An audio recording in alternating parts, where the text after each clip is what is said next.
আমাদের সংকল্পপত্রে যা বলেছে আমি তাই করব।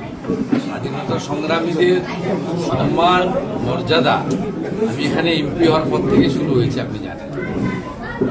নিজের কথা বলবো কেন? যতগুলো সুশীলবাবু, সতীশবাবু, অজয়বাবুদের মূর্তি, মাতঙ্গিনী হাজরার মূর্তি, ক্ষুদিরাম বসুর মূর্তি, সবটা আমি করেছি বলবো না, অনেকগুলি হয়েছে। ডক্টর শ্যামাপ্রসাদ মুখার্জি, স্বামী প্রণবানন্দের আদর্শকে জাগ্রত করা যায়। তারা বাঙালি হিন্দুদের হোমল্যান্ড দিয়ে গেছিলেন, আর যত হাতছাড়া হয়ে যাচ্ছে, জনগণ সঠিক সময় বদলে দিয়েছেন। দায়িত্ব বিরাট, কাজ করতে হবে। অশান্তির দিকে পা যাতে কেউ না রাখে, আপনি নিজেরা আইন হাতে তুলবে কেন? তাহলে তো তৃণমূলের বিজেপি সমান হয়ে গেল।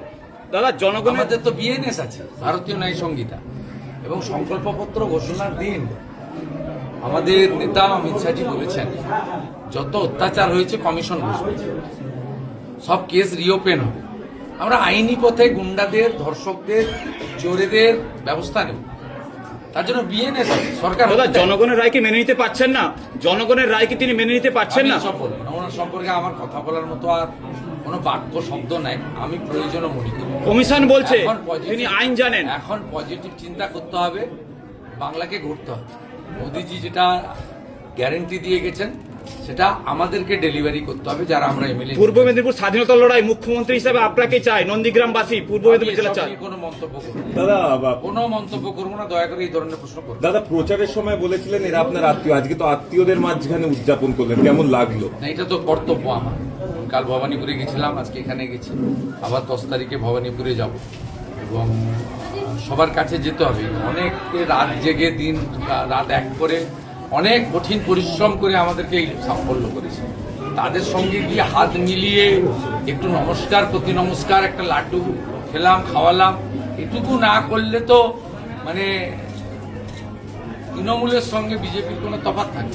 আর আমি বরাবর জনগণের সঙ্গে থাকি বলে জনগণ আমাকে যে কোনো পরিস্থিতিতে তারা টিকিয়ে রেখেছে। ফাইনালি তো জনগণ। অভিষেকের বাড়ি থেকে গার্ডরেল সরানো হলো। মেজার থানার আইসি, একজন কনস্টেবল, দুজন সিআরপিএফ এর জওয়ান, তারা গুলিবিদ্ধ হয়েছেন। সন্দেশখালীতে ফায়ারিং চলছে রাত্রিরে। আবার কি মানে এগুলো কেন? তৃণমূল কংগ্রেস কি এবার ভয় পেয়ে পালানোর আগে এটা করছে? না, আছে তো টুকটাক তো গুন্ডা, বদমাইশ, বেআইনি অস্ত্র আছে। বিজেপিকে সরকারটা করতে দেন, সময় দেবেন তো, 3-4 সপ্তাহের মধ্যে পরিষ্কার হয়ে যাবে। অভিষেকের বাড়ি থেকে গার্ডরেল সরিয়ে আলো, উচ্চতর তদন্ত পেত। আমি মন্তব্য অনেকে ক্ষমতা অপব্যবহার করতেন। মন্তব্য করবো না ওদের নিয়ে। আমার কোনো প্রয়োজন নেই মন্তব্য করার, আমার প্রয়োজন নেই। এখন প্রয়োজন ছিল করেছি, এখন কোনো প্রয়োজন নেই। অনেক ওরা প্রাসঙ্গিকই নয়, অপ্রাসঙ্গিক। তৃণমূল পার্টি অফিসে